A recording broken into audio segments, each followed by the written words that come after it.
Staff आणि त्यासोबतच ज्या महिलांसाठी आजचा हा कार्यक्रम ठेवलेला आहे त्या आपल्या सगळ्या महिला भगिनी, आपल्या सगळ्यांना परत एकदा महिला दिनाच्या हार्दिक हार्दिक शुभेच्छा. आता सरांनी बोलले की ज्ञान दिलं तर अजून ते वाढत जातं आणि ते जर नाही दिलं तर नाही का ते आपल्याच डोक्यामध्ये मुजून जातं. ज्ञान वाढायसाठी असतं, बरोबर आहे का नाही? आणि जर आपण नाही का फक्त ऐकायचं तिचं चांगलं होईल म्हणून आपण कुणालाच काही सांगायचं नाही. फक्त नाही का ऐकले बाई हिनं ऐकलं की हिनं सुरू करते म्हणून आपण चोरीला जाईल, पण ज्ञान कधी चोरीला जाणार नाही आणि ते आपल्या जीवनामध्ये कधीच आपल्याला ज्ञान हे मागे पडू देणार नाही. आणि ज्ञानाने आपल्याला नाही का आपण पुढे पुढे घेऊन जात असतो, पण आपण कधीच अधोगतीमध्ये येणार नाही. असं सरांचं होतं, ज्ञान देत चला. माझं पण तेच असतं. मॅडमने म्हणलं की तुम्हाला कार्यक्रमाला यायचंय. आज आमच्या एफपीओचा एवढा मोठा कार्यक्रम ठेवलेला आहे सगळ्या सभासदांचा आणि सगळे म्हणत होते की तू इथं नियोजन करायचं तर तू तिकडं कशाला चाललीस. तर मी म्हणले ताई त्यांनी बोलवले आणि ह्या महिलांमध्ये तर मी हमेशा फिरत असते, पण आज नवीन महिलांसोबत मला आज जी संधी मिळाली ते पुन्हा मला मिळणार नाही. आणि 2 वर्ष झालं मॅडम म्हणत होते आमच्या रेवणवर मॅडम, रेवतीताई तुम्ही खरपुडीला जा. आणि 2 वर्ष झालं मॅडमला माझा बायोडाटा मी कुठंच तयार केलेला नाही. आणि मॅडम मला म्हणले की बायोडाटा पाठवा, आम्हाला निमंत्रण पत्रिका पाठवायचं आहे. मी म्हणले मॅडम माझा बायोडाटा काही नाही, मी जे आहे तेच मी आहे, माझा बायोडाटा मी तयार केलेला नाही. आणि माझ्याच म्हणजे मॅडमनी सांगितलंय रेवणवर मॅडमनी तर तुम्हाला तेच माझा बायोडाटा आहे, बाकी मला काही माहिती नाही. माझा बायोडाटा फक्त मी करत जाते आणि कधीच मला नाही का म्हणजे असं वाटत नाही की मी जे करते ते माझं कधी वाया नाही जात. कधी विचार करा तुम्ही, जर काही कधी शेण पडलं तर त्याला माती चिटकून येते.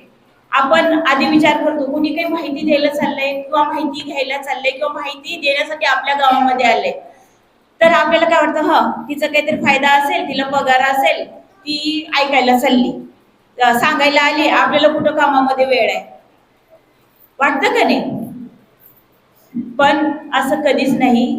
पगार तर असते त्यांना ते का ऑफिसमध्ये बसून पण मिळते, पण जी तळमळ असते ते तुमच्यापर्यंत पोहोचवण्याची जी तळमळ आहे ते नाही का प्रत्येकामध्ये नसते.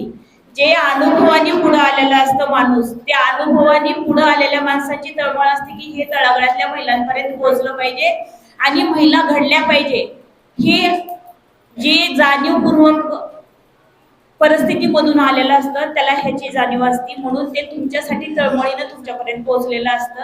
असं नका म्हणत जाऊ की हे काहीतरी सांगायला आलंय, ह्याला काहीतरी मिळते, पण त्या सांगण्यामध्ये पण काहीतरी तुम्हालाही मिळणार आहे, त्याचा कधीतरी विचार करायचा. आणि आज महिला दिनानिमित्त जे मी आज इथं आले, माझा जो प्रवास आहे तो माझा प्रवास जसा आज 8 मार्चचा दिवस ज्या वेळेला ज्या महिलेने सुरुवात केली तसाच आम्ही आमच्या जीवनामध्ये प्रत्येकाच्या जीवनामध्ये संघर्ष असतो. प्रत्येकाला असं नसतं की लगेच झटपट महिला इथपर्यंत येऊन पोहोचते. आणि जे इथपर्यंत येऊन पोहोचते ना त्यावेळेला फक्त नाही का ते थेअरी सांगू शकतात, प्रॅक्टिकली काहीच नाही सांगू शकत. आणि हा जो संघर्ष आहे तो महिलांना एवढी चांगली ताकद दिलेली आहे देवानी, त्या ताकदीचं आपण खरंच नाही का खूप चांगला उपयोग करतो. आपलं कुटुंब असेल, आपला आजूबाजूचा असेल, आपलं माहेर असेल, आपले सासर असेल, ह्या सगळ्या लोकांना आपण त्या माळीमध्ये बांधून ठेवण्याचा प्रयत्न करत असतो आणि ती माळ कधीच तुटणार नाही ह्याचा पण महिला प्रयत्न करत असतात. तसाच माझ्या जीवनामध्ये संघर्ष घडलेला, मी एक सर्वसाधारण कुटुंबातली महिला आहे. एक शेतकरी, 2 एकर शेतीवाले माझे वडील, आणि त्यांची तब्येत एवढी बेकार राहायची आणि त्यावेळेला माझी आई एकटी काम करायची. आणि त्यावेळेला मला वाटायचं मी 5वी पासून मी शेतामधलं काम करायला सुरुवात केलं आणि त्यावेळेला मी रोजगार पण करायची आईसोबत. आणि शाळेमध्ये जेव्हा जायची ना मी, तर गेल्यावरती मला शिक्षक विचारायचे आज अमावस्या आहे का पौर्णिमा आहे रे. म्हणजे रोजगाराच्या ह्याच्यामध्ये मला शाळेला जायला नाही मिळायचं, आणि त्यावेळेला ज्या वेळेला शिक्षक विचारायचे की आज अमावस्या आहे का पौर्णिमा आहे रे, मॅडम तुम्ही उभा राहा, 15 दिवस कुठं गायब होतो. पण त्यांना खरी परिस्थिती माहित नव्हती. पण त्याच त्याच परिस्थितीमध्ये कसं का असणार 10वी पर्यंत शिकले मी, आणि 10वीला मी 3 वेळा नापास झाले. आणि पुढं मला विचारायला काही संधीच नव्हती ना. शिक्षकांना मी का नापास झाले कशाला विचारणार आहे, कारण मी शाळाच केली नाही, मला माहिती आहे. आणि माझ्या मैत्रिणीने नाही का दररोज शाळा केली पण ती पण नापास झाली, तिने सुसाईड केलं. एवढी वाईट परिस्थिती. मी म्हणले मी का करू, तिनं सगळेजण मला टोमणे द्यायची, बघ तिनं नाही का एवढं शाळा शिकून सुद्धा हे केली नाही, पास झाली नाही, आणि तू बघ, आणि तिनं बघ तिनं गेली, तू का जगायलीस. अरे का जगू नको, मला जगण्याचा अधिकार नाही. झाले नापास तर झाले नापास, काही नाही एवढं. मला शिकून काय करायचंय, शेवटी शेतामध्येच करायचंय, मला आईसोबत काम करायचंय, माझ्या आईला मला हातभार लावायचाय. असं कोण म्हणलं की नोकरी करूनच हातभार लागतो, काम करून पण हातभार लागतो. त्यावेळेला मी माझ्या आईला समाधान द्यायचं आणि मी माझं कामामध्ये मग्न राहायचं. अशाच परिस्थितीमध्ये माझं लग्न झालं. त्यानंतर माझ्या पहिल्या बहिणीचं मी लग्न केलं. लोक म्हणायला लागले 2-2 घरामध्ये पुरी ठेवल्या त्या आणि मस्त रोजाने घेऊन जाती, पैसा मिळायला लागला म्हणून पोरी घरात ठेवल्या त्या, लग्न करणं झाली. पण परिस्थिती काय माहितीये त्यांना. तर त्यावेळेला मी म्हटलं की आई तिचं आधी लग्न करू तर मग मी बघन. आणि त्यावेळेला मग मी माझ्या बहिणीचं लग्न केलं आणि त्याच्यानंतर मग 6 वर्षांनी मी माझं लग्न केलं. माझ्या लहान्या बहिणीचं पहिलं केलं आणि त्याच्यानंतर 6 वर्षांनी मी माझं लग्न केलं. आणि मी अशा कुटुंबामध्ये लग्न केलं की मी पहिले सांगितले आमच्या घरी तर कुणाला काही द्यायला हुंडा वगैरे नाही. आणि 10 वर्षापूर्वी हुंड्याचं खूप मोठं प्रमाण होतं. आणि त्यावेळेला मी म्हणले की मला आमच्याकडे तर हुंडा नाही द्यायला, कोणी जर मला फुकट करून घेतलं असलं तर मी तयार आहे. पण परिस्थिती अशी होती की मी एवढी दिसायला देखणी पण नाही, ते पण सगळ्यांना नाही का देखणी बायको पाहिजे, पण मी एवढी देखणी नाही. तर मी नाही का एक निव्वळ गरीब भांडे घासून खाणाऱ्या घरामध्ये लग्न केलं. त्यांना पण कुठलाच काही अधिकार नव्हता, म्हणजे आधार नव्हता कुठलाच. अशा घरामध्ये मी लग्न केलं. आणि ज्या वेळेला मी बाहेर जायची त्यावेळेला माझ्या सासूला वाटायचं की पोरगी म्हणजे 2 एकर का होईना पण बापाच्या घरी शेती आहे, चांगल्या घरातली आहे, आपल्या घरी तर काहीच नाही, हे कशी राहील. दुसऱ्याला मला बोलू सुद्धा द्यायचं नाही. पण त्यावेळेला मी विचार केला की ह्यांच्या सोबत मी राहते, ह्यांना एवढा कसं ह्यांना म्हणजे माझ्यावर विश्वास नाही. आणि बाकीचे मला सांगायचे आजूबाजूचे की काय राहतेस त्यांच्या घरी, काय आहे, अगं तुला नाही का साधं एक टायमाचं जेवायला सुद्धा घालू शकत नाही. ठीक आहे त्याची परिस्थिती आहे, नाही घालू द्या, मला सवय आहे उपाशी राहायची म्हणायची मी. पण काही दिवस लोक असं बोलले थांबले, पुन्हा बोलले नाही ते त्या लोकांनी, कारण मी त्यांचं तोंड बंद केलं. त्यांना वाटायचं की मी त्यांच्या सांगण्यावरती पळून जाईल. पण एकदा मी विचार केला की एवढं सगळं आहे घरी तरी मी नाही का काम करते म्हटलं तर हे लोक मला का काम करू देत नाही. तर पोटभर खायची, फक्त आम्हाला कमवून खायची सवय होती. आम्हाला भांडे घासणं काही वाईट काम नाहीये, पण तरी झालं तर मला काय वाटायचं जे काही शेतामधलं काम असेल ते एक वेगळं आहे, थोडस ते भांडे घासण्यापेक्षा वेगळं आहे. ते कुणीतरी आपल्याला खरकट द्यायचं आणि आपण आणून खायचं, हे नाही करायचं मला. तर मी शेतामध्ये कामाला जायला तयार आहे. मी शेतामध्ये कामाला जाते. आमच्या सासूबाईंनी मला जाऊ दिलं नाही, घरातलंच काम करायचं, घरातच राहायचं. आमच्या सासूबाई आणायच्या त्यावेळेला आम्ही खायचं आणि आमचं घर चालायचं. आणि ज्या वेळेला माझी मोठी मुलगी झाली ठीक त्यावेळेला काही एवढं दवाखान्याची काही परिस्थिती आली नाही. आणि त्याच्यानंतर मग एक 4 वर्षांनी मला 2 बाळ झाली, जुळी ती पण. आणि जुळी होती तर एक माझा मुलगा जो आहे तो मुलगा माझा चांगला टणटण होता आणि त्याला नाही का म्हणजे सगळे लेकराची चांगली वाढ होती, सगळंच होतं. पण ज्या वेळेला ते बिमार पडला आणि ताप आली, आमच्या सासूबाईचं म्हणणं की अंधश्रद्धा, ते पाणी मार, काहीतरी पेटी घाल, काहीतरी घाल असलं काहीतरी असायचं. मग त्यावेळेला त्यांनी त्याच्यामध्ये ते ताप डोक्याला चढली, त्याला झटके यायला सुरू झाले. आणि त्या झटक्यामध्ये मग त्यांना दवाखान्यापर्यंत पोहोचवजेपणा ते सगळी शक्तीच निघून गेली. डॉक्टरनी म्हटलं की ते गेले घेऊन जा. मग 3 दवाखाने तरी मी गेले घेऊन जा म्हटलं तरी नाही का मी जिद्दीनं असे पाय कधी उचलायचे माहित नाही. पळू ऑटोला पैसे सुद्धा नव्हते माझ्याकडं, पळत मी दवाखान्यामध्ये जायची. आणि घेऊन जा म्हणल्यावरती, सरकारी दवाखान्यामध्ये घेऊन जा घरला म्हणल्यावरती, तुझ्यासोबत कोणी नाही घेऊन जा म्हणल्यावरती असली रडत बसले मी. त्यावेळेला एक देव माणूस म्हणून माझ्यासोबत माझ्या बाजूला एक डॉक्टर आले आणि त्यांनी विचारले, सगळे लोक गोळा झालेले, काय झाले या बाईला? तर हे लेकरू गेले. त्यांनी फक्त ते हात असं उचलला आणि बघितलं, ते बालरोग तज्ञच होते. आणि बाई म्हणले, का तू रडायलीस? तर मी म्हणले, डॉक्टर साहेबांनी वापस घेऊन जा म्हणले, आता काय करू? मग त्यांनी म्हणले की हे बघ, जगलं तुझं नशीब एवढं म्हणले आणि चल घेऊन म्हणले वरती. अशी पळत गेले त्यांच्या पाठीमाग.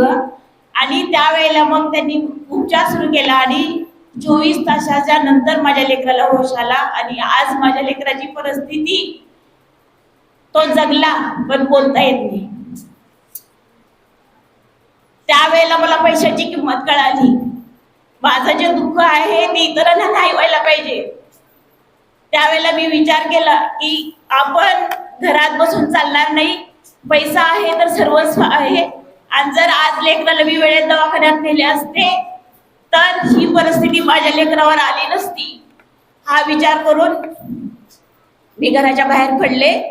आणि ज्या वेळेला मी घराच्या बाहेर पडले, गटाच्या माध्यमातून केविकेच्या मॅडम, एक आमच्याकडे रेवणार मॅडम आहेत, जसं तुमचं केविके, एक मी माहेर समजते त्या केविकेला माझं.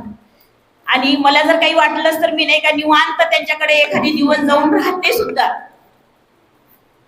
मग त्यावेळेला मी घराच्या बाहेर पडले आणि मी म्हणले त्यांना की तुमच्या ह्या असल्या परिस्थितीमुळे मला घराच्या बाहेर जाऊ देत नाही तुम्ही, आणि तुम्ही मला पैसे पण कमवू देत नाही आणि तुम्ही कमवत नाही. त्याच्यामुळे माझ्या हे लेकरावर वेळ आलेली आहे. तर मला आता नाही का तुम्ही काहीच म्हणायचं नाही, मला फक्त काम करू द्या. त्यावेळेला मी काम करायला सुरुवात केली, घराच्या बाहेर निघाले. आणि ज्या वेळेला मी घराच्या बाहेर निघाले त्यावेळेला महिलांना काय काय पेलावं लागतं ते आपल्याला माहित आहे. मी काय एवढी विश्वसुंदरी नव्हते, तरी पण लोकांचं बोलणं मी थांबवू शकले नाही. कारण ही मोकळीच पडली, अशी चालली, उठली की चालली. मी पर्स सुद्धा नाही का, पर्स तर कधीच घेत नव्हते. एक कॅरी बॅग घ्यायची, गुंडाळून अशी पोटाला लावायची आणि निघायची मी बाहेर. असल्या परिस्थितीमध्ये ज्या वेळेला मी बाहेर निघाले त्यावेळेला नाही का लोक वेगळ्या नजरेने बघायचे, पण आज ती नजर राहिली नाही. जी आज नजर आहे लोकांची बघण्याची ती एवढी बदलवली मी, कारण ते माझं कार्य होतं, माझं कर्म होतं. मी कर्माच्या माध्यमातून मी ते बदलवलं. आणि फक्त बचत गटाला मी बचत गट नाही ठेवलं, तर त्याला नाही का एक वेगळं रूप दिलं. त्या महिलांमध्ये ज्या वेळेला फिरायचंय त्यावेळेला मग महिलांचं मी हे करते, मी दाढी करते, मी काहीतरी वेगळ्या उलनचं करते. ठीक आहे, मार्केट नाही ना, तर ताई मी घराच्या बाहेर पडले, मला असंही लोक बोलतात तसंही लोक बोलतात. ठीक आहे, मी तुमचं मार्केटला घेऊन जाते, मला तुमचं एकत्र करून दे, मी मार्केटला जाते. आणि मी फक्त नाही का 30 रुपयामध्ये माझा उद्योग सुरू केला. किती? 30 रुपये फक्त जायला लागणारं तिकीट नांदेड पर्यंत. 15 रुपये तिकीट होतं नांदेडला जायला त्यावेळेला 10 वर्षापूर्वी. ते 10 रुपये घेऊन मी 30 रुपये घेऊन मी नांदेडला निघाले. आणि महिलांचं वेगवेगळे उद्योग जे केलेले आहेत त्यांचं सगळ्यांचं मी एकत्र केले. ताईला त्यांना सांगितलं, ताई हे जे आहे तुझं मी विकल्यावरती पैसे देईन, माझ्याजवळ आता तुम्हाला द्यायसाठी काहीच नाही, मी हे विकल्यावर पैसे देते तुम्हाला. म्हणून त्यांचं सगळ्यांचं एकत्र केलं आणि जाऊन मार्केटमध्ये बसले. आणि मार्केटमध्ये बसले तर नाही का म्हणजे पहिल्या दिवशी विकलं नाही, ते वापस आलं. फक्त त्या दिवशी माझा रोजगार रोजगार नाही, फक्त जाणं येणं निघालं. आणि मग त्या दुसऱ्या दिवशी परत गेले. असे 8-10 दिवस परत परत परत परत जाऊन राहायचे, तिथंच थांबायची. मग नाही का ज्या वेळेला महिलांना ते क्वालिटी कळाली, ज्या दाढी आहेत, जे काही नेलं होतं त्याचं जे काही क्वालिटी कळाली, त्या महिला नाही का पुन्हा मला शोधत यायच्या की आज ती बाई बसले का बघून या बरं, आज ती बाई बसले का बघून या बरं. म्हणजे दुसऱ्या मैत्रिणीला सांगायच्या, तू मार्केटमध्ये चाललीस ना तर ती बाई बसले का बघून ये, मला तिच्याकडूनच डाळी घ्यायची, तिच्याकडूनच हळद घ्यायची, तिच्याकडूनच मिरची घ्यायची. मी कुठलं दुकान घेतलं नाही, मी कुठला शॉप घेतला नाही, मी कुठला टेबल सुद्धा घेतला नाही. सरळ मी माझं टोपलं ठेवायचं आणि तिथं बसायची मार्केटमध्ये. तर 30 रुपयावर मी उद्योग सुरू केलेला. आज माझा नाही म्हटलं तरी 1 वर्षाचा टर्नओव्हर 1 कोटीचा असतो. .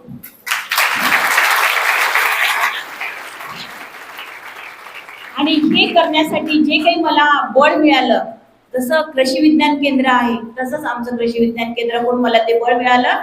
जे मी साध्या पॉकेटमध्ये विक्री करत होते ते मी ब्रँडमध्ये घेतले. त्याला कसं आहे माहितीये का, आपण चिप्स खातो, हा चिप्स मध्ये किती आहेत बघतो को, कोणीच नाही बघत, फक्त आपण चिप्सचा पुडा बघतो, त्याचं ब्रँड बघतो.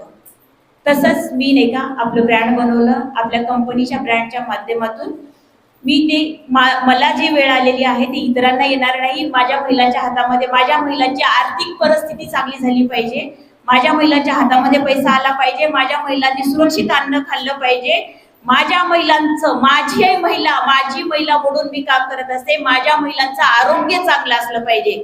आणि जोपर्यंत माझ्या महिलांचं आरोग्य चांगलं असणार नाही तोपर्यंत तिचं कुटुंब सक्षम नाही. महिला जर बघा, एखाद्या दिवशी जर महिला बघा तुम्ही आजारी पडली, तिच्या घराला फडा लागत नाही, लागतो का? आणि जर पुरुष बिमार पडला, राग येऊ देऊ नका, जर पुरुष बिमार पडला तर नाही का बाई स्वतः करून तर देतेस, पण अजून माझ्या हातचं खवाटणं गेले, आजूबाजूच्या ताईकडून नाही का भाजी आण, काहीतरी आण, माझ्या नवऱ्याला मला खाऊ घालायचंय. घालता का नाही सांगा बरं? हा, पुरुषांनाही काळजी आहे पण नाही जमत. ते काळजी करतात, मी नाही म्हणत काळजी करत नाही, काळजी करतात पण ते जमत नाही, म्हणून आपल्याला उपाशी बसावं लागतं, आपल्या घराला फळा लागत नाही. आणि जी महिलेमध्ये जी ताकद दिलेली आहे देवानी सुद्धा मान्य केलेलं आहे. बघा तुम्ही, धनलक्ष्मीचं खातं लक्ष्मीला दिले, विद्येचं खातं सरस्वतीला दिले का नाही? दुर्गेचा अवतार दिलंय, महाकालीचा पण अवतार दिलंय, बरोबर आहे का नाही? सगळ्या गोष्टीचा महिलांमध्ये सगळ्या गोष्टीची शक्ती आहे. आणि ती शक्ती जी आहे महिलांची, नक्कीच संघर्षातून विश्व उभा करणारी ही शक्ती आहे. आणि माझ्या महिला ज्या आहेत त्या कधीच मागे पडणाऱ्या नाहीत. पुरुषाला माहितीये का भाजीत मीठ किती घालायचं, ते फक्त आळणी लागलं की तेवढं कळतंय, आळणी झाले, पण भाजीत मीठ घालायचं फक्त महिलाच समजू शकतात. आणि जी महिलांकडे जी ताकद आहे ते खरंच नाही का पुरुषांकडे आहे, भरपूर आहे त्यांच्याकडं, पण एवढं बारकाईचं जे काही दिलेलं आहे ते महिलांना खरंच मान्य पुरुषांना पण करावंच लागणार आहे. राग येऊ देऊ नका सोनवणे सर.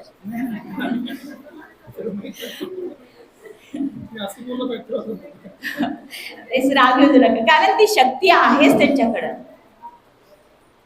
तर जो हा प्रवास सुरू केला, बालपण गेलं माझं, संसारिक जीवन झालं माझं, पण नाही का आता पुढं काय? ह्या महिलांना मी माझ्या संसारासाठी, तर माझं आर्थिक परिस्थिती चांगली झाली ताई, माझी आर्थिक परिस्थिती चांगली झाली, पण ज्या वेळेला मी विचार केला की हे आता ब्रँडमध्ये घेऊन जायला पाहिजे, ते FPO झालं पाहिजे, अशा मी 10 डायरेक्टर महिला, 10 गावच्या 10 डायरेक्टर महिला घेतल्या आणि FPO ची स्थापना केली. FPO म्हणजे काय? फार्मर प्रोड्युसर कंपनी, शेतकरी उत्पादक कंपनी. मला बिलकुल शेती नाही, मी बिना शेतीवाली आहे, तरी मी शेतकरी उत्पादक कंपनीची CEO आहे आज. आणि त्या कंपनीच्या माध्यमातून ज्या वेळेला आम्ही मार्केटमध्ये जातो, आमच्या महिला सगळ्या माझ्यासोबत ज्या आहेत त्या खूप मस्त आहेत. पहिले मलाही त्रास झाला त्या FPOचा. ज्या वेळेला आम्ही हळद खरेदी केली, माणसाला नाही का घाटा तोटा आला की बरोबर अनुभव आला कीच माणूस शहाणा होतो बरं का. आणि सगळ्या जणी म्हणायच्या ताई तुम्हाला समजतंय, तुम्ही घ्या, आणि तुम्ही घ्या केलं. मग मी काय केलं माहितीये का, 20 क्विंटल हळद खरेदी केली. 20 क्विंटल हळद खरेदी केली, 3 लाखाची हळद झाली 20 क्विंटल.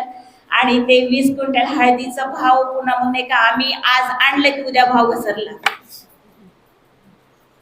आज आणलं की उद्या घसरला भाव, मग गेला निव्वळ कमी झाला भाव, त्या अर्ध्यातही जायला तयार नाही हळद. आता काय करायचं मग नाही का, तसंच स्टॉक करून ठेवला की आम्हाला त्या हळदीचा काही एवढा अभ्यास नव्हता. मग त्याला काय करायचं, मग आम्ही नाही का एखादी क्विंटलचं पावडर केलं, हळद खायला लागते किती हो, चिमूटभर, रोज एक अर्धा चमचा. मग आम्ही एक 1-2 क्विंटलचं पावडर केलं, 2 क्विंटल पावडर आम्ही विक्री केली. पण बाकीची हळदीचं काय, 18 क्विंटल हळद तशीच होती, त्याला आम्ही थप्पी मारून ठेवली, उघड्यात ठेवली, इथून उचल तिकडे ठेव, तिथून उचल तिकडे ठेव.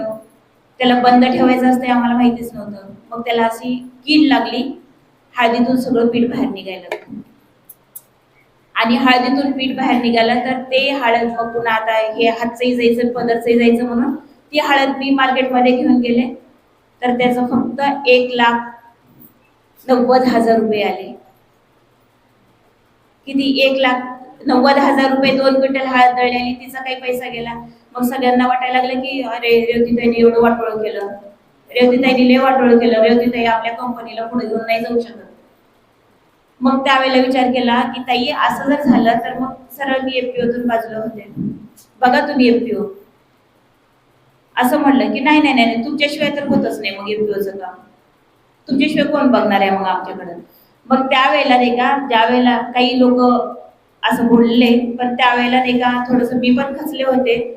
आणि त्याच्यानंतर मग मी परत अजून उभी झाले आणि परत आम्ही व्यवसायाला सुरुवात केली. एकच हळद मार्केटमध्ये घेऊन न जाता महिलांचे वेगवेगळे डाळी आहेत, मिरची आहे, हळद आहे, मसाले आहे, जे काही खायला लागणारं अन्नधान्य आहे. आज लोकांकडे भरपूर पैसा आहे पण अन्न सुरक्षित खायला कुणाकडेच नाही. शेतकरी आहोत आपण शेतकरी आहोत, पण इथल्या सगळ्या बसलेल्या महिला शेतकरी आहेत, बरोबर आहे. तर एखाद्या शेतकऱ्यांनी आज हात वर करा आणि मला सांगा की मी माझ्या शेतातलं एकदम सुरक्षित अन्न खाते. करा हात वर, सुरक्षित अन्न खाते. थँक्यू ताई. फक्त एक ताई आहे, 1 2. सुरक्षित अन्न खाते, विषमुक्त अन्न खाते, हे लक्षात येऊ द्या. विषमुक्त. बघा एवढे लोक बसले आहेत, फक्त 3 हात वरती आहेत का नाही. म्हणजे आपण शेतकरी असून सुद्धा आपल्याला कॉन्फिडन्स नाही की आपण सुरक्षित अन्न खातोय. आज काळाची गरज आहे. बघा प्रत्येकाच्या घरामध्ये हार्ट अटॅकचा पेशंट आहे, प्रत्येक घरामध्ये बीपीचा पेशंट, शुगरचा पेशंट, काहीतरी कॅन्सर तरी काहीतरी असल्या रोगाला आपल्याला तोंड द्यावं लागतंय. तर आम्ही ते कुठंतरी थांबलं पाहिजे आणि शासन पण त्याच्यावरतीच काम करते. नैसर्गिक शेती अभियान आहे का नाही, नैसर्गिक शेती अभियान शासन सुद्धा काम करते, पण आपल्या लक्षात येत नाही. आपण शेतकरी म्हणून त्याच्यावरती आपण नाही काम करत. एवढे मोठे आपण शेतकरी आहोत, एवढ्या मोठ्या कंपनीचे आपण मालक आहोत, पण कंपनी म्हणलं की आपल्या डोक्यामध्ये काय येते? औरंगाबाद, संभाजीनगरची कंपनी, बरोबर आहे. आपल्या कंपनीला कधी बघितले का कंपनी म्हणून आपल्या शेतीला? अहो एक दाना टाकला तर ती 1000 दाणे देते, 1000. विचार केलाय कधी? फक्त नाही का काम नाही की निघाले कंपनीला, काम नाही की निघाले कंपनीला. धुऱ्यावर जर तुम्ही शेतकरी, धुऱ्यावरचे शेतकरी असाल तर ती शेती कसं तुम्हाला उत्पन्न देईल? त्या मातीत मिसळावं लागते, त्या मातीला आपलंसं करावं लागते, त्या मातीमध्ये आपला जीव ओतावा लागते, तर ती माती आपल्याला काहीतरी देते. आपण माता म्हणतो, त्या मातीला माता म्हणतो आणि आपण तिच्या घशामध्ये नको तेवढं विष टाकतो, विष टाकतो का नाही? आणि तिच्यासोबत आपणही खातो. कमीत कमी घरी लागणारं तरी अन्न सुरक्षित खा. ह्यावरती मग मी काम करायला सुरुवात केली आणि प्रत्येक महिलेला सांगितलं की तुमच्याकडं 1 एकर मॉडेल असेल, जे काही खायला लागणारं अन्नधान्य आहे ते अन्नधान्य तुम्ही सगळे शेतामध्ये पिकवणार आहात आणि ते अन्नधान्य तुम्ही शेतामधलं पिकलेलं अन्नधान्य तुम्ही स्वतःसाठी खाणार आहात, बाकीचं आपण मार्केट करणार आहोत कंपनीच्या माध्यमातून. हे मी महिलांना ज्या वेळेला सांगितलं त्यावेळेला महिलांनी आमच्या आज 1,500 माझ्या शेतकरी महिला कापूस लावून देत नाही. कापूस काय आपण खातो तो? कापूस लावून देत नाही, सोयाबीन लावून देत नाही. टोटली त्यांच्या शेतामध्ये ज्वारी, जे काही खायला लागणार तीळ, कारळ, बुडत चाललेलं जे काही छोटे छोटे धान्य आहे, भाजीपाला आहे, त्या सगळ्या महिला आज माझ्या निव्वळ सेंद्रिय म्हणजे सेंद्रिय पद्धतीनं पिकवत आहेत. आणि तेच आम्ही सेंद्रिय पद्धतीनं जे पिकवलेलं अन्न आहे तेच आम्ही पॅकिंग करून मार्केटमध्ये जात असतो. आणि आज आमच्या कंपनीला बाहेरून सुद्धा मागणी येत आहे, आपल्याच देशातली नाही तर बाहेरून पण मागणी येत आहे. असं आमच्या कंपनीचं काम आम्ही सुरू केलेलं आहे. आणि आमच्या कंपनीचं काम बघून आमच्याकडे प्रोसेसिंग युनिट नव्हतं, फक्त आम्ही महिलांकडचं जमा करायचं आणि आम्ही ते मार्केटमध्ये घेऊन जायचं. तर आमच्या कंपनीला वॉलमार्ट कंपनीने 33 लाख, कशाला म्हणतात 33 लाख निव्वळ पुढते दिलेले आहेत. आमच्या कंपनीला बरं का. आणि त्यांनी म्हणलं की तुमचा उद्योग पुढे चालायला पाहिजे, तुमच्या गरजा भागायला पाहिजे म्हणून. तर वॉलमार्ट कंपनीने दिलेला आहे. परत आम्ही आत्ताच मॅडम सरांना बोलले मी की ओरेकल एक आमच्या संस्थेला प्रोजेक्ट होता, तर ओरेकलच्या माध्यमातून आता एक आम्हाला प्रोसेसिंग युनिट मिळालं आहे दूध प्रक्रिया उद्योगाचं. हे असं आमचं कार्य जे आहे ते आम्ही पुढे घेऊन जात आहोत. आणि आमच्या ज्या महिला आहेत त्या डायरेक्टर महिलाच आहेत. आणि त्याच्यासोबत जे काही सभासद आहेत कंपनीचे ते पण सभासदच आहोत. आणि ज्या वेळेला आम्हाला कंपनी रजिस्टर करायची होती त्यावेळेला आम्हाला एकाही अधिकाऱ्याने त्यांच्या ऑफिसमध्ये थांबू दिलं नाही. का तर बाईच्या नावावर सातबारा नाही. आणि पुरुष मंडळींना सातबारा बाईच्या नावावर केलं म्हणजे काय वाटतं माहित नाही. रिक्वेस्ट करून बघितलो, आम्हाला ते लक्ष्मीपती योजना आहे त्या योजनेच्या माध्यमातून सातबाऱ्यावर नाव तरी घ्या तुमचं महिलांचं. आमच्या नाही घेतले. मग शेवटी नाही का आम्हाला तरी बी आम्हाला कंपनी स्थापन करायची होती. ज्या वेळेला मी जाऊन बसले जिल्हा कृषी अधीक्षकच्या कार्यालयामध्ये, आधी तालुका कृषी अधिकाऱ्याकडे गेलो त्यांच्या सह्या घ्यायला सर्टिफिकेटवरती. त्यांनी म्हणले सर नाही करत म्हणले, तुमच्या नावावर कुठे शेती आहे, संमतीपत्र जोडले सर, संमतीपत्रावरती नाही चालत म्हणले. 15 दिवस नाही का सारखं रोज त्यांच्या ऑफिसला चक्रा मारलो आम्ही. त्याच्यानंतर मग पुन्हा नाही का ते त्यांच्याकडे काम होईना गेलं, पुढं गेलं जिल्ह्याच्या लेवलला कृषी अधीक्षक साहेबाकडं. आणि त्यावेळेला आमच्याकडं चलवदे साहेब होते. एवढं किती सारखं सारखं त्यांच्याकडे जाणं. मग नाही का 15 दिवस 2 दिवस जाऊन गेले की परत जायचं, 2 दिवस गेले की परत जायचं. साहेब करायची सह्या, काय व्हायले सह्या करा की नाही करायचं. एवढं अपमानित केले. एका दिवशी तर असं मान वरी बघून वर करून सुद्धा आम्हाला बघा वाटत नव्हतं. तोंड वरी करून निघाला म्हणला कुणाच्या नावावर सातबारा आहे म्हणले,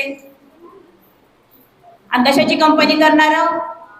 सरळ त्यांनी असं म्हणले की आम्ही नाही का बाहेर निघालो, डोळ्यात पाणी येत होतं पण तरी आम्ही तसंच गटागटा पाणी सुद्धा मध्ये साठवलं आणि निघालो बाहेर. सर ठीक आहे तुम्ही आम्हाला एवढं अपमानित केलं तरी आम्ही जातो म्हणलो. बाहेर निघालो ऑफिसच्या आणि जाऊन कलेक्टर ऑफिसमध्ये बसलो. कलेक्टर ऑफिसमध्ये बसलो. ते म्हणतात आमच्याकडे नसते ते कृषीचं काही बी, तिकडं चलवदे साहेबाकडे जावा, कृषी अधीक्षक साहेबाकडे जावा. मग त्यांनी म्हणले की तसं म्हणले की नाही सर आम्हाला तरी कलेक्टर साहेबांनाच बोलायचं आहे, त्यांच्याकडे जरी असलं तरी आम्हाला कलेक्टर साहेबांनाच बोलायचं आहे. म्हणून तिथंच जाऊन बसलो. एकदा जाऊन बसलो, दोनदा जाऊन बसलो तरी आम्हाला वेळ मिळाला नाही त्यांचा. 8 वाजे कोणा बसायचं, आमचा वेळ आम्हाला त्यांचं अपॉइंटमेंट मिळायचं नाही. मग त्यांचा वेळ मिळाला नाही, मग परत आम्ही बाहेर यायचो. घरला जायला उशीर होते, परत नवरे घरात येऊ देतात का नाही की हा मोठा प्रश्न राहते वयांचा माझा. मग तसंच निघायचो आम्ही बाहेर. आणि ज्या वेळेला मग आम्ही बाहेर निघायचो त्यावेळेला सगळे हसायचे लोक आमच्याकडे बघून. बायाला कुठं कंपनी होत्या का हो, असं बोलायचे. हे काय तुमचं काम आहे का हो, बायाला काय कंपनी होते का, बायाला सलीन होते का, त्याच्यात तुम्हाला कोण लीड करणार आहे. ठीक आहे म्हणलं. आम्ही निघालो बाहेर, तसंच निघायचो. एका दिवशी परत जाऊन बसलो आणि जोपर्यंत आम्हाला कलेक्टर साहेब भेटणार नाही तोपर्यंत आम्ही बाहेर जाणारच नाही असं आम्ही ठाण मांडून बसलो तिथं. आम्हाला ते धरणं आंदोलन काही करता येत नव्हतं, आम्हाला त्याबद्दल काही माहितीच नाही. आम्ही जाऊन बसलो तिथं. मग बघा त्यांनी म्हणले बसलो पुन्हा मग नाही का ते साहेब निघाले, बाहेर निघाले साहेब. बाहेर साहेब निघाले की त्यांचा रस्ता अडवला. त्यांच्या गाडीच्या समोरच उभा राहिले आमच्या महिला आणि 2 म्हणल्या ताई तुम्ही बोला. मग आम्ही त्यांना नमस्कार केला, सरांनी नमस्कार केला, त्यांनी पण आदर केला आमचा. आणि म्हणले की कसं काय आलो होतो, बराच वेळ झालं. त्यांना दिसत होतं CCTV मध्ये त्यांच्याकडं. तुम्ही 8-10 दिवस झालं बऱ्याच. आणि कलेक्टरचं दिमाग बघा तुम्ही, खरंच त्यांचं दिमाग वेगळाच असतो बरं का. त्यांची स्मरणशक्ती जी आहे ती खरंच खूप मस्त असते. आणि त्यांनी म्हणले मी 3-4 दिवस झालं तुम्हाला बघतोय म्हणले. आणि तुम्ही सर मग 3-4 दिवस झालं बघता तर आम्हाला बोलवाय कसं नाही, तुम्ही आम्हाला बोलवाय पाहिजे होते की तुम्ही. तर त्यांनी म्हणले की ताई मग तुमचा काय प्रश्न आहे. सर असं आम्ही कंपनी स्थापन करू, तिकडे जाऊ म्हणले, कृषी विभागाला नसते ते. सर आम्ही कृषी विभागाला चक्र मारून थकलोय म्हणले, पण आमचं काही काम झालेलं नाही आणि हे आता तुम्हाला करून द्यावंच लागणार आहे. आम्ही हे कंपनी आम्हाला शासनाच्या योजना पाहिजे नाहीत, आम्ही कुठली योजना घेणार नाही, आम्ही शासनाला कुठे अर्ज करणार नाही, आम्ही कुठं कर्जबाजारी पण करणार नाही, आम्हाला कर्ज पण नको आहे, आमच्याकडे पैसा आहे, आमच्या महिलांकडे पैसा आहे, पण आम्हाला ते मार्केटमध्ये आमचं जे काही धान्य आहे ते मला मार्केटमध्ये घेऊन जायचंय आणि आम्हाला फक्त एक लेबल पाहिजे आणि आम्हाला त्याचं लेबल पाहिजे म्हणून आम्ही तुमच्यापर्यंत आलोय आणि त्यासाठी हे तुम्हाला द्यावंच लागणार आहे. आम्ही कुठंच शासनाच्या योजनांना कुठंच अप्लाय करणार नाही. आम्ही असं तुम्हाला जिथं म्हणाल तिथं लिहून देतो. तर त्यावेळेला साहेबांनी थांबा म्हणले, तुम्ही गडबड करू नका, ठीक आहे थांबा म्हणले. लगेच त्यांनी गाडीत बसले, तिथंच थांबले. ते सरांना फोन लावा रे म्हणले, ते फोन लावले. ते कृषी अधीक्षक आले आणि त्यांनी नाही का तिथंच सगळा स्टॅम्प त्यांचं सगळं मागून घेतलं आणि तिथंच कलेक्टर साहेबांच्या समोर सह्या दिल्या. त्यावेळेला आमची कंपनी उभा झाली आणि त्या कंपनीमध्ये एकाही महिलेच्या नावावर शेती नाही, एकाही महिलेच्या नावावर नाही. पण आम्ही एफपीओ जी केली ते शेतकरी उत्पादक कंपनीच केली, कारण बचत गटाच्या माध्यमातून सगळे चालले. तर पण आम्हाला एफपीओ तयार करायची होती आणि त्या एफपीओच्या माध्यमातून महिलांना काम द्यायचं होतं. आणि जसं आता सरांनी सांगितले की येवला पैठणी सरांनी आपल्या जालन्यामध्ये आणले का नाही? तुम्हाला काम लागावं, तुमच्या हाताला काम मिळावं, तुमची आर्थिक परिस्थिती सुधारावं म्हणून सरांचा पण प्रयत्न आहे का नाही? तसंच मग माझा पण प्रयत्न असाच होता की माझ्या महिलांना काम मिळालं पाहिजे आणि प्रत्येकाला काम मिळालं तर आर्थिक परिस्थिती सुधारली तर त्यांचं आरोग्य चांगलं राहील. ह्या विषयाने, ह्या उद्देशाने मी त्या कंपनीची स्थापना केली आणि आज माझी कंपनी एकदम चांगल्या प्रकारे चालत आहे. माणसाला घाटा तोटा सगळं समजलं, अनुभवाने आम्ही पुढे गेलो आणि तोच अनुभव आता माणसाला नाही का, कधीही माणूस नाही का शाळेत जे काही शिकतं ते फक्त पुस्तकी ज्ञान असतं आणि ज्या वेळेला माणूस अनुभवाने शिकतं ते ज्ञान जे आहे ते आपल्याला कधीच कुठे मागे पडू देत नाही. तर असं आम्ही एक कंपनी केली आणि आमच्या कंपनीच्या माध्यमातून गेल्या वर्षी मला बाकीचे तर मला 35 अवॉर्ड आहेत. ॲग्रोचा आहे, सखी मंचाचा आहे, रिलायन्स फाउंडेशनचा आहे, पाणी फाउंडेशनचा आहे, बरेच अवॉर्ड आहेत मला. 35 अवॉर्ड आहेत, केव्हीकेचे आहेत. पण गेल्या वर्षी नॅशनल लेवलचा जो अवॉर्ड मिळाला मला, त्या कार्याला बघून मला CII फाउंडेशननी मला नॅशनल लेवलचा अवॉर्ड दिला आणि ते पण अन्नपूर्णा देवी यांच्या हस्ते.